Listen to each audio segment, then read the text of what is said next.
noches, amigos. Bienvenidos a la emisión estelar del Comercio TV. Aquí, lo más destacado del día.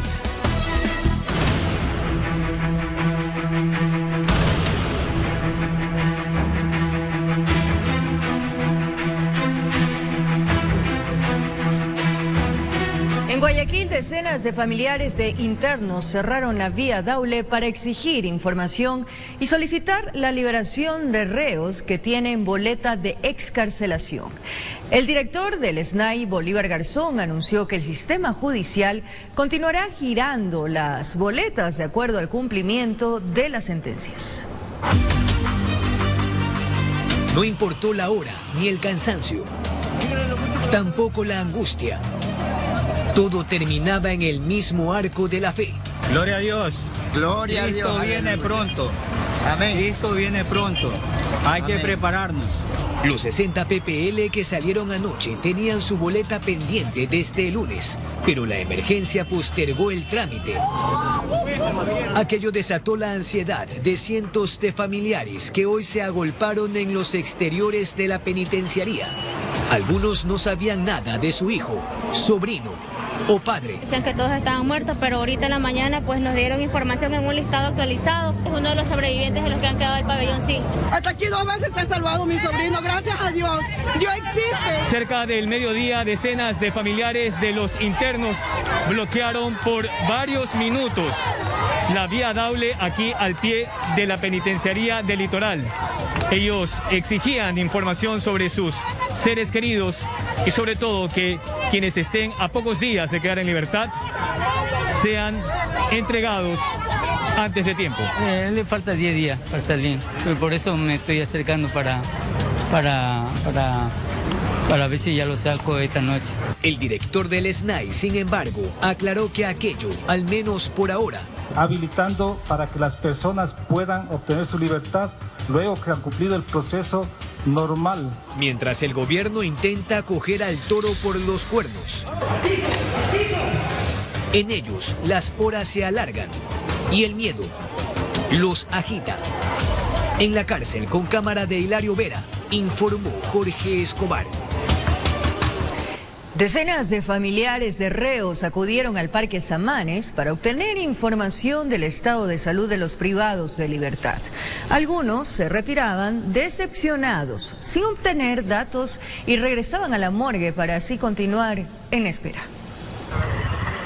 Llegaban desde muy temprano. Son familiares de los privados de libertad quienes se concentraron en el Coliseo Polideportivo Abel Jiménez Parra en el Parque Samanes norte de Guayaquil, ya que en ese punto se suponía que iban a encontrar información sobre si su pariente estaba vivo, herido o si fue asesinado en los episodios criminales registrados en los últimos días en la penitenciaría del Litoral. Pero no dan, pues, solamente nomás dan ahí, a uno le mandan a la psicología y todas esas cosas, y no, como que eso ya también no está. Confiar en Dios nada más. Asegura que dentro del Coliseo solo le indicaron que no tenían información de su familiar y que más bien debía ir a la morgue a esperar noticias. Con esa incertidumbre se retiró del sitio, pero no fue la única. Aquí solamente dicen vaya a tal lado y que allá puede estar, pero eso no es así, pues. Si uno viene es por algo. Ese es solamente que dicen que ellos dan lo que tienen. Mientras tanto, otros tuvieron suerte. Su hijo lleva 2 meses detenido, pero se encuentra con vida. ¿Dónde está mi hijo? No ha pasado nada de eso. Hubo quienes escucharon buenas noticias y salieron con más posibilidades. Su hijo de 20 años lleva 2 detenido. Ya casi cumple su sentencia. Este domingo cumple la sentencia y estoy viendo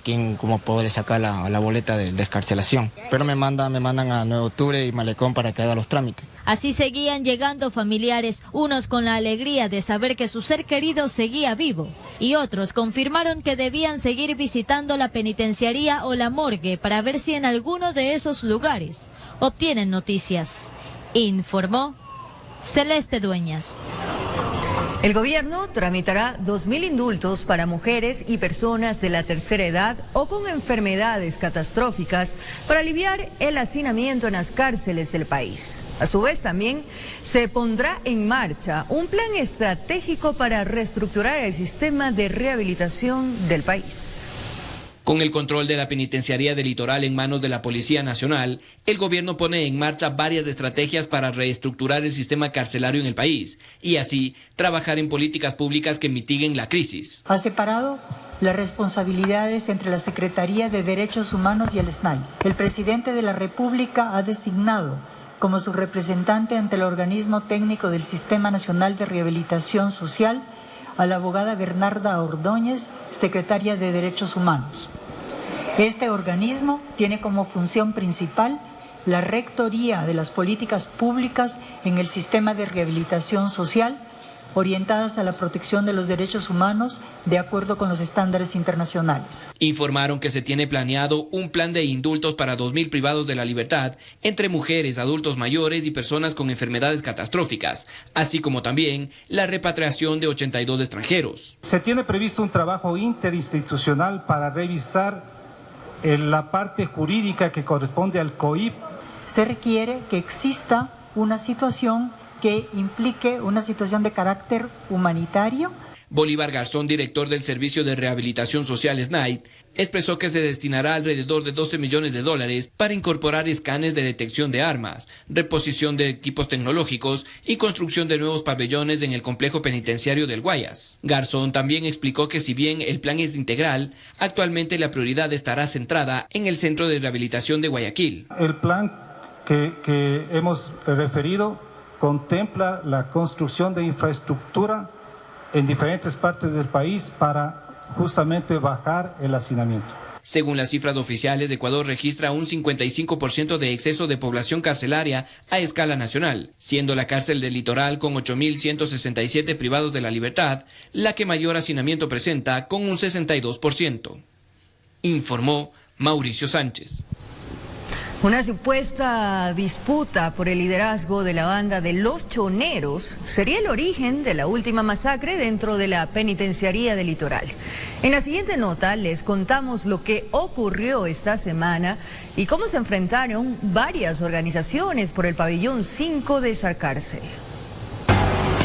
Todo inició la mañana de ese martes, 9 horas, y se escuchaban los primeros disparos. Minutos después se veían arreos armados desde diferentes ángulos en la penitenciaría del Litoral, abriendo fuego.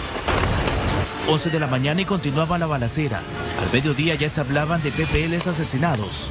Y la primera cifra fue de 24.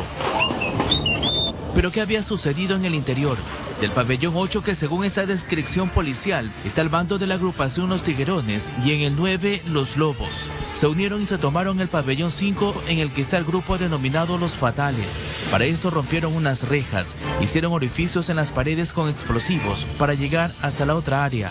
Y de un primer ingreso que hizo la Policía Nacional junto al gobernador del Guayas, estas fueron las declaraciones de la evaluación y de las acciones ejecutadas. Lo importante es que hoy podemos dormir tranquilos porque la Policía Nacional junto a las fuerzas de orden táctico de la policía ha logrado restablecer el control. Pero eran las 23 horas y se escuchaban nuevamente tiros, gritos y detonaciones. La jornada violenta se encendía nuevamente y se extendió hasta la madrugada del miércoles, donde los reos del pabellón 3 y 6 de la banda conocida por los internos como Los Águilas llegaron fuertemente armados a recuperar el pabellón 5, originando una masacre en los pasillos y celdas. Las víctimas eran ahora quienes en la mañana del día anterior se habían tomado este pabellón. Habían ingresado los del pabellón 8 y 9 con el fin de tomar posesión y poder doblegarles para que los del pabellón 5 se hagan a su bando. Y empieza la matanza contra los del pabellón de la planta baja, del pabellón 5. Y la mañana y tarde del miércoles, cuando la policía logró ingresar al pabellón 5, se encontró con aproximadamente 70 cadáveres con escenas escalofriantes. Más de la mitad del pabellón, casi la mayoría del ala 4.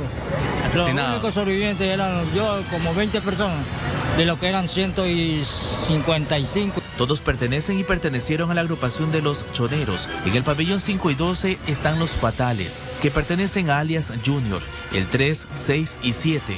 A la banda Los Águilas, que pertenece a alias Fito. La guerra es contra un autodenominado Cártel Nueva Generación, integrado por Los Tiguerones, que están en el pabellón 8, Los Lobos en el pabellón 9, una facción de los Latin King en el pabellón 4 y los Chone Killers en el 2. Según informes que están en manos de la Policía Nacional, Fito Jr. tienen relación con el cártel mexicano de Sinaloa y que los 4 que integran el cártel Nueva Generación tendrían algún tipo de nexo con el cártel Jalisco Nueva Generación del país azteca, pero eso no se ha confirmado. Todo lo que ocurrió dentro de ese centro de privación de libertad es investigado por unidades especializadas de la policía y también la fiscalía, informó Charlie Pisa. En Yaruquí, al oriente de Quito, sujetos armados protagonizaron un violento asalto a un local de venta y accesorios de celulares. Uno de los delincuentes llegó con una mochila que lo identificaba como repartidor de comida rápida. Los empleados estaban cerrando caja cuando la Lanford fue levantada y desconocidos de visita. Uno llevaba arma de fuego y el otro un cuchillo.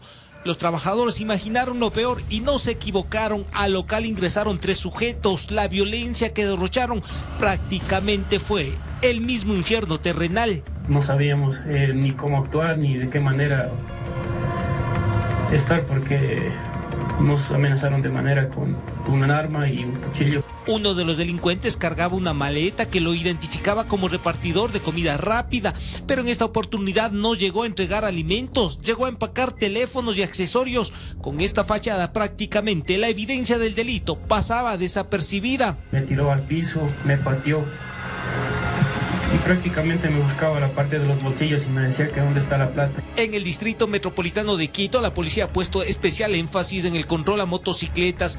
Ha identificado que bajo la fachada de delivery, los delincuentes intentan operar libremente, que la mayoría de los involucrados en acciones al margen de la ley que han sido capturados son extranjeros, especialmente venezolano y colombiano. El caso de Yaruquí no es un hecho aislado. Existen denuncias de perjudicados que han sido sorprendidos por quienes bajo la cortina de entrega de alimentos a domicilios forman parte de bandas delictivas dedicadas al robo a personas, viviendas y unidades económicas. Estamos interceptando a todas aquellas motocicletas que bajo esa figura de la venta de comida o el traslado de comida desde un lugar hacia los domicilios, lamentablemente también esta gente está cometiendo delitos. El video revela que los delincuentes se pasean por el local con el dedo en el gatillo, insultando, gritando y pateando. Tenían el mando del almacén. En esta oportunidad se llevaron equipos y accesorios valorados en más de $4,000. Y al verse tan asustado, como no sabía dónde estaban los teléfonos, prácticamente me comenzó a patear en el piso. Un nuevo caso que se suma a las decenas y decenas que han quedado grabados en cámaras de seguridad. En Quito informó Iván Casamen. Además, aquí en el sur de Quito fueron capturados 3 sospechosos de causar zozobra bajo la modalidad de asalto y robo con revólver. Los sospechosos utilizaban como fachada un vehículo tipo taxi. Hablan que serían integrantes de una organización delictiva. El vehículo amarillo tipo taxi habría sido identificado en varios puntos del sur de la capital por las víctimas. El modus operandi: circular perfilando personas solas o vulnerables para, con armas de fuego, despojarlas de celulares, billeteras y carteras. Iban perfilando a sus víctimas, personas que estén en las paradas de estos de autobuses, que estén solas. Al menos una decena de denuncias fueron claves para identificar al carro amarillo. Incluso algunos de los afectados alcanzaron a copiar la placa del vehículo con las características de agentes de la policía judicial. Les seguían los pasos hasta que apareció por el sur de Quito y en el interior 3 personas que, al percatarse que eran vigilados, intentaron darse a la fuga. Esta estructura hoy delictiva, hoy desarticulada, lo que hacía es circular por los sectores desde el terminal de Quitumbe, el Recreo, hasta la Villa Flora. Según la policía, tenían la fachada perfecta. No es el primer caso ni será el último, pero con esta modalidad la delincuencia busca evadir los controles y circular por las calles perfilando víctimas. En poder de uno de los sospechosos encontraron un arma de fuego tipo revólver. En horas pico, en mediodía y en horas de la tarde, 16 horas hasta las 18 horas. Mientras en el distrito Calderón, en el sector Bicentenario, fueron capturados 2 extranjeros que con varias herramientas estaban violentando la seguridad desde un departamento donde se encontraba una niña de 11 años de edad sola. Los cuales, al ver la presencia policial, inmediatamente se dan a la fuga y son interceptados metros más adelante en una quebrada del sector. En esta oportunidad, la solidaridad de los vecinos que llamaron a la policía evitó el robo y sobre todo salvaguardó el bienestar de la pequeña. En Quito informó Iván Casamen. Además, un hombre de 40 años de edad fue asesinado. Los presuntos responsables fueron capturados.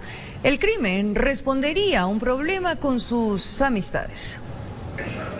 En un inicio habrían ingresado al departamento 2 personas, el propietario y la visita, más tarde 2 más. Presumen que hubo una riña y todos atacaron al anfitrión. El hombre de 40 años de edad fue encontrado sin vida. Tenía una huella de haber sido ahorcado. Presentaba huellas de defensa y huellas de violencia con un elemento constrictor alrededor del cuello, es un cable. Las seguridades del departamento no fueron violentadas, es decir, que ingresaron como invitados. La policía ha descartado por el momento que el móvil del crimen haya sido el robo. De por medio habría otros intereses más allá de la amistad. Las prendas de vestir nos encontramos todavía en un análisis. Presumimos que son las del hoyo occiso, ya que se encontraba el cuerpo semidesnudo. El error que cometieron los 3 sospechosos es que uno de ellos se llevó el celular del difunto. El GPS permitió a los agentes de la policía llegar hasta el cuarto donde vivían los venezolanos. El menor de edad reveló dónde estaban sus amigos y fueron encontrados lavando carros. Al rato que llega la policía, unos ciudadanos salieron en precipitada carrera, se subieron al 3er piso y se botaron a otro inmueble. Comenzó las investigaciones. En el departamento la policía encontró algunas evidencias, de ahí que en la reunión hubo licor y otros gustitos más. Presumiblemente existió una riña por versiones de moradores. Al 10º mes del 2021, en la capital, se reportan 106 muertes violentas. En Quito informó Iván Casamen. Recorremos el país. Un policía fue llamado a juicio tras abatir a 2 presuntos delincuentes en Riobamba. El uniformado, quien usa grillete electrónico, podría enfrentar hasta 13 años de cárcel como supuesto autor directo del delito de extralimitación en ejecución de un acto. Él es el cabo de policía Santiago O. Tiene 34 años, 2 hijos menores de edad. Está preocupado. Este jueves fue la audiencia donde lo llamaron a juicio por presunta extralimitación en ejecución de un acto de servicio, dice la Fiscalía.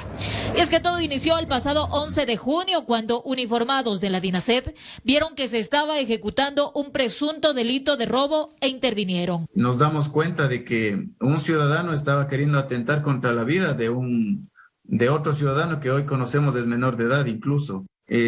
Paro la marcha del vehículo, nos bajamos del mismo y a tomar el procedimiento respectivo. El procesado dice que tal como lo establece la norma, verbalizó con los 2 sujetos, pero estos salieron a precipitada carrera. Fue cuando inició una persecución que finalizó metros más adelante.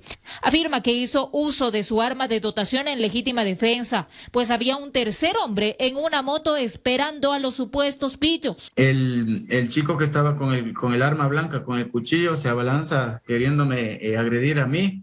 El chico que estaba, o el señor que estaba subido en la moto, hace el gesto de llevar su mano a tomar un arma de fuego, aparentemente de la cintura, y una tercera persona que está en el lote baldío que me apunta con un revólver. Es decir, estas 3 situaciones pasan en el mismo instante en que yo giro y doy la vuelta a la esquina.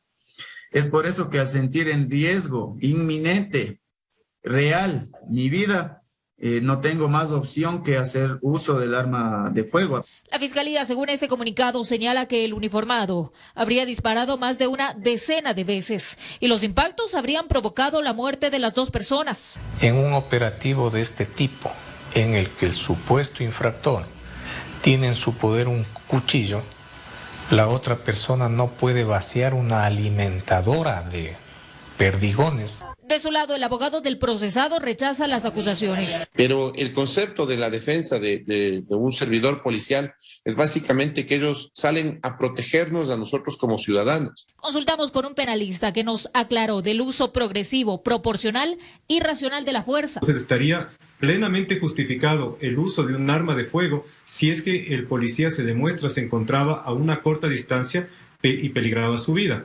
Y a pesar que esto está establecido en el COIP, la norma sería muy general. Pues la persona está llena de iras, de adrenalina y quiere seguir atacando, pues va a seguir atacando y será necesario realizar mayor cantidad de disparos. La Fiscalía no puede determinar cuál es un número de pocos disparos, medianamente o alto número de disparos, eso no existe.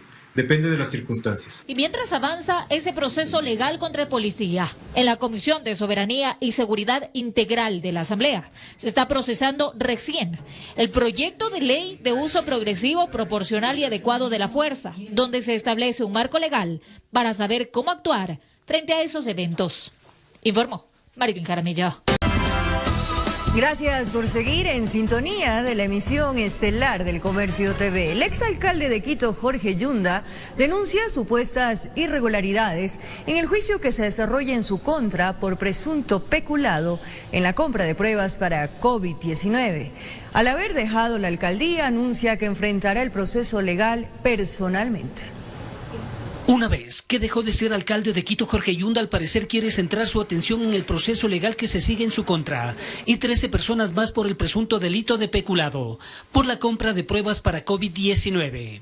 Como le ha caracterizado al exalcalde, siempre estará dando la cara en todos estos procesos legales que se ventilan. Bueno, por supuesto estamos aquí dando la cara, aquí estaremos enfrentando estas injusticias, pero evidentemente saldremos adelante con la ayuda de Dios porque soy creyente y del derecho y de la Constitución. Precisamente dar la cara para defenderse y denunciar supuestas irregularidades que existirían en este proceso legal. Mire, cuando usted ve las declaraciones en la Fiscalía de un auditor que dice que el señor Pablo Celi de la Torre deliberadamente dispuso a que se busquen informes de responsabilidad penal en contra de mi administración, evidentemente es una infamia, es un tema político. Y sí, el tercer día de la audiencia de juicio se desarrolló con el pedido de detención contra el auditor y uno de los testigos de la Fiscalía por presunto perjurio, es decir, mentir estando bajo juramento. Esto al referirse a un plan de contingencia de Lenin Mantilla, exsecretario de Salud del municipio, para precisamente la compra de las pruebas. No nos sorprende, sigue siendo la misma Contraloría de siempre. El testigo en sus versiones dijo que existía un plan de contingencia y sobre eso se basó todo el proceso. Hoy, a conveniencia y planificación, dice que nunca existió plan de contingencia. Hemos pedido la detención de este testigo. ¿Por qué? Porque no puede seguir sucediendo en Ecuador que los testigos de Contraloría sigan mintiendo y que los testigos de Contraloría sigan estando libres. ¿Son inducidos entonces? No sé si son inducidos por la Fiscalía, pero al menos sí por la propia institución. Porque eso de alguna forma perjudica a unos y favorece a otros. No, la contradicción. El tema es que todas las personas tenemos la obligación jurídica de decir la verdad frente a un juez. O sea, de eso se basa el juicio. Entonces se toma un juramento, de hecho al inicio ustedes habrán visto, e incluso se le advierte la posibilidad del perjurio, pero él de manera flagrante está mintiendo. Entonces un rato dice sí, otro rato dice no, sobre un tema que es un hallazgo que él considera importante. Finalmente el tribunal descartó que exista perjurio, informó Héctor Romero. La presidenta del Consejo de la Judicatura aseguró que se realizan las investigaciones pertinentes en torno a la denuncia de Gabriela Beltrán por supuestas falsificaciones de sus claves judiciales. También se mencionó que ya están listos los informes de sumarios disciplinarios que se abrieron a funcionarios en el caso de sorteos de las causas de Jorge Yunda. Luego que Gabriela Beltrán presentara una denuncia en el Consejo de la Judicatura por presuntas irregularidades en el sorteo de varias causas a través de procedimientos indebidos como la utilización arbitraria de claves y contraseñas de algunos funcionarios judiciales, aparentemente buscando direccionar los casos a determinados jueces y juezas, la presidenta del organismo, María del Carmen Maldonado, respondió asegurando que se harán las investigaciones que deban realizarse. Tiene que seguir su curso normal. Y nosotros, como somos respetuosos de la independencia judicial, no vamos a interferir ni en este ni en ningún otro proceso. Beltrán está suspendida de sus funciones por posibles irregularidades en uno de los sorteos de acciones constitucionales que en su momento benefició al exalcalde de Quito, Jorge Yunda, con una medida cautelar durante el proceso de remoción del cargo que se seguía en su contra.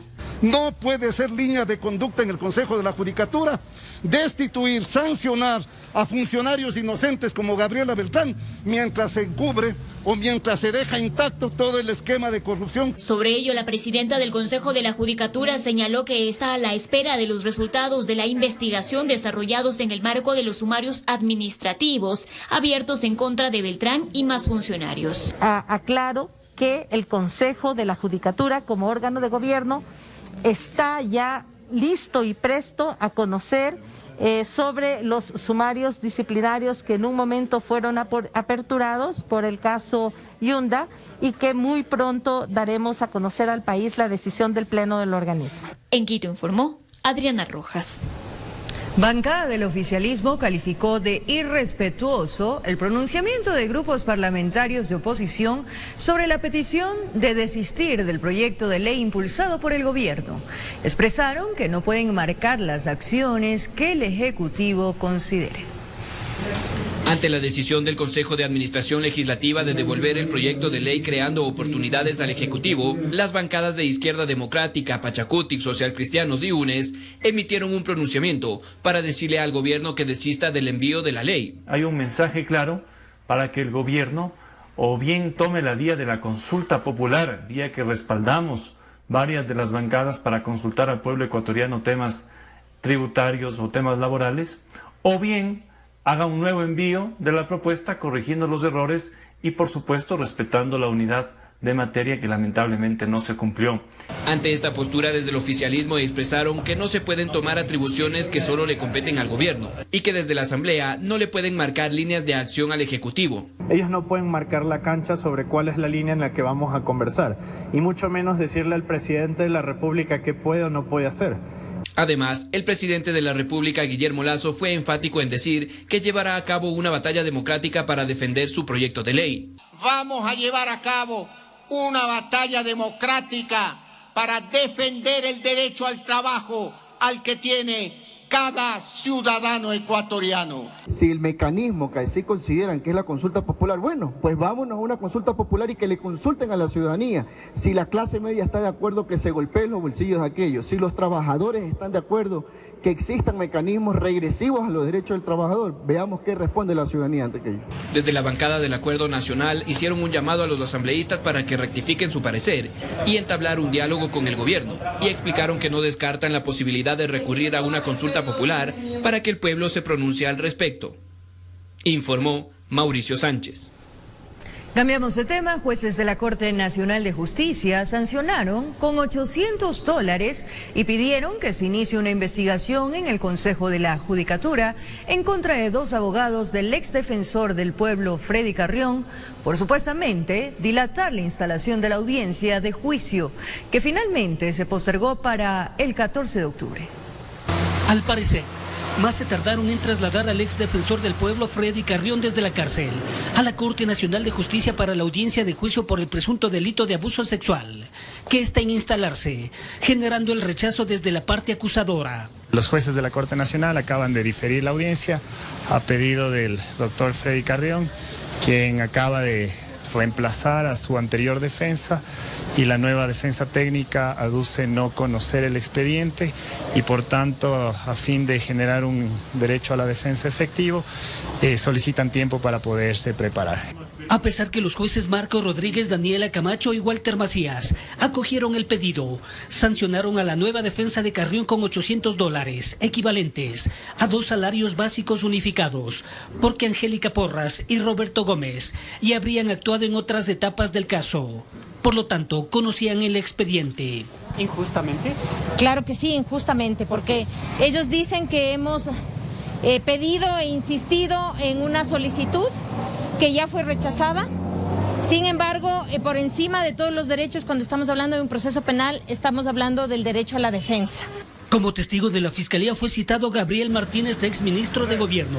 El presunto delito contra la pareja del exsecretario de Salud, Mauro Falconi, habría venido de Freddy Carrión el pasado 16 de mayo, luego de aparentemente compartir algunas copas de licor en un departamento en el norte de Quito, en pleno estado de excepción por la pandemia del COVID-19 y cuando estaban prohibidas las reuniones. A mí me llamó el doctor Falconi, eso lo he expuesto con claridad el día del incidente, en el cual él solicitó, como lo mencioné en la Asamblea Nacional, él indicaba que habían personas que habían ingresado a su domicilio y obviamente eso está parte de una investigación que tiene que continuarse y que obviamente se tratará en el juicio. Desde esa fecha Carrión se encuentra detenido y a partir del 15 de septiembre, tras el juicio político en la Asamblea Nacional, dejó de ser defensor del pueblo, informó Héctor Romero. Una fuerte lluvia con granizo sorprendió la tarde de este viernes a los capitalinos. Varios sectores se inundaron y el tráfico se vio ralentizado por el hielo en la calzada. El INAMI informó que las precipitaciones de esta tarde es el inicio de la época lluviosa.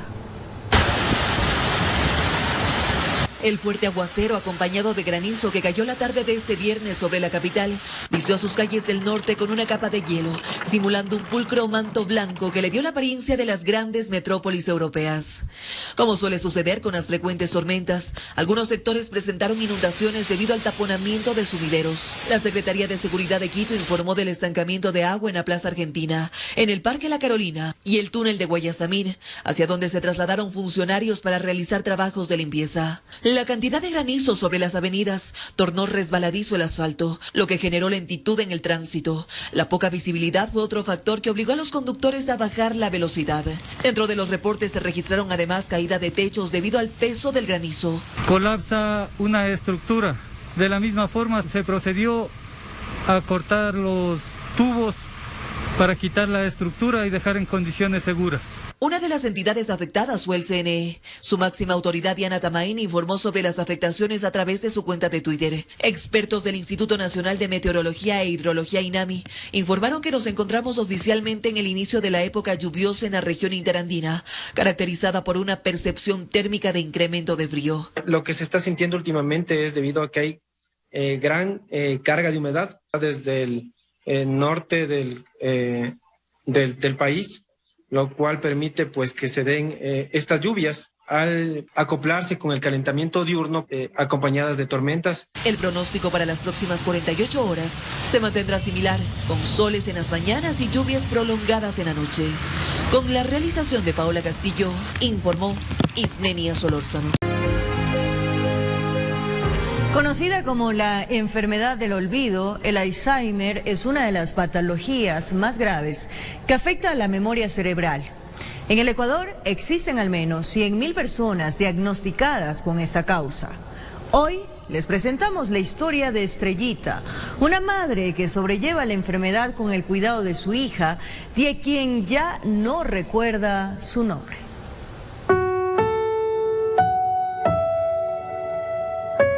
Imagínese que todo lo que vivió un día se borre de su memoria, que el recuerdo de su esposo, esposa, hijos, sobrinos ya no esté presente, que las risas y nombres que le acompañaron por años simplemente se desvanezcan. Como una enfermedad degenerativa, progresiva e incurable, así es como se le conoce al Alzheimer. Que implica varios cambios importantes en el comportamiento, memoria, ¿sí? Y funciones cognitivas superiores alteradas. Olivia no se imaginó que su madre, quien le cuidaba con tanto amor y esmero desde que era una niña, un día de repente sea diagnosticada con esta enfermedad. Ahora toda su energía la enfoca en cuidar de la salud de Estrellita, su mamá, quien empezó a perder la memoria desde que tenía 59 años. Al principio tenía olvidos muy frecuentes de cosas comunes que uno pues normaliza, como que me olvidé de las llaves, dejé prendida la hornilla, me olvidé lo que iba a comprar y cosas así. Las cosas empeoraron, pues esos olvidos cada vez eran más frecuentes y venían acompañados con cambios de temperamento. Un tiempo también que mostraba mucha agresividad. También me escondía cosas en la casa y decía que le robaban, que le escondían su ropa, sus maquillajes. Olivia es la tercera y última hija. Asegura que no ha sido fácil sobrellevar esta situación, pues sumado a los altos costos que comprometen los medicamentos, no titubea en ser una cuidadora a tiempo completo. En este momento de la enfermedad, ella me ha perdido el lenguaje, diría yo que más o menos en un 90-95%.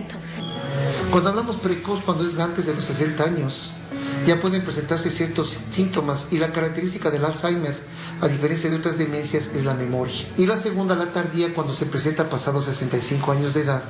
La entrevista muchas veces fue pausada por los abrazos, besos y pedidos de afecto de Estrellita, la madre que ahora quizá no recuerda los nombres de sus hijos, pero de seguro hay memorias en su corazón que jamás se borrarán. Ya no pronuncia mi nombre, no lo recuerda. A veces puede curar más un acto de afecto, el amor, el cuidado. Abandonarlos yo creo que es la peor de las decisiones. En el primer trimestre de la cuarentena, marzo, abril, mayo, se hizo una investigación con 160 participantes y se pudo determinar en ese trimestre, ¿sí?, que más del 32% de la población tenía espectro ansioso depresivo y más del 56% con esa misma población tenía trastorno del sueño. Además, recalca que esta enfermedad es más propensa en mujeres que en hombres. Se habla que uno de los factores importantes en las mujeres es el circuito endocrino metabólico, el circuito hormonal, eje hipotálamo, hipófisis, suprarrenal, gónadas. El hecho de ser mamás, el hecho de hecho realmente las sobrecargas socioambientales, sociofamiliares en las que está expuesta las mamás. Según reportes médicos, existen al menos 100.000 pacientes diagnosticados con Alzheimer en el Ecuador y sin una prevención oportuna, la enfermedad progresa con mayores secuelas. Entonces, no importa que no me recuerde. Ella sabe que yo la quiero y ella también me quiere. Y si sus ojos hablaran, seguramente diría. Aunque puedan haber momentos que la mente olvida, de seguro el corazón lo recordará. Que nos conoce todavía. Esta es una historia de lucha como la de millones de personas en el mundo que conmemoran la batalla contra el Alzheimer y la resiliencia para aprender a vivir con esta enfermedad. Informó Caterine Aguirre. Ahora les contamos que cada 1 de octubre se conmemora el Día del Pasillo Ecuatoriano en memoria de Julio Jaramillo, uno de los exponentes más destacados de este género.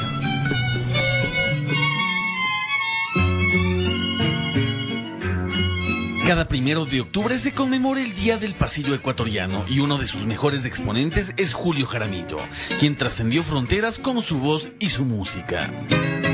El pasillo representa uno de los géneros más icónicos de la música ecuatoriana, pues mediante sus letras identifica el sentimiento de libertad del pueblo. Cuando tú te hallas así. El pasillo surgió durante la época independentista en los Andes de las primeras décadas del siglo XIX, como una expresión de alegría y libertad. Con mi dolor a solas. En aquel tiempo este ritmo rápido tenía una adaptación de vals austríaco y requería de la celeridad de los pasos en los bailarines. A principios del siglo XX en Ecuador el pasillo dejó de ser un género festivo y se volvió melancólico, reflejando el sentimiento de pérdida del ser amado, resaltando la soledad y la tristeza en cada una de sus letras. Dulzura hechicera y amargo dolor me diste. En 1993, el expresidente de la República, Sixto Durán Ballén, mediante decreto ejecutivo, estableció que cada 1 de octubre se celebre el Día del Pasillo Ecuatoriano. Esta fecha fue elegida por el nacimiento de Julio Jaramillo, quien fue uno de los exponentes más destacados del género.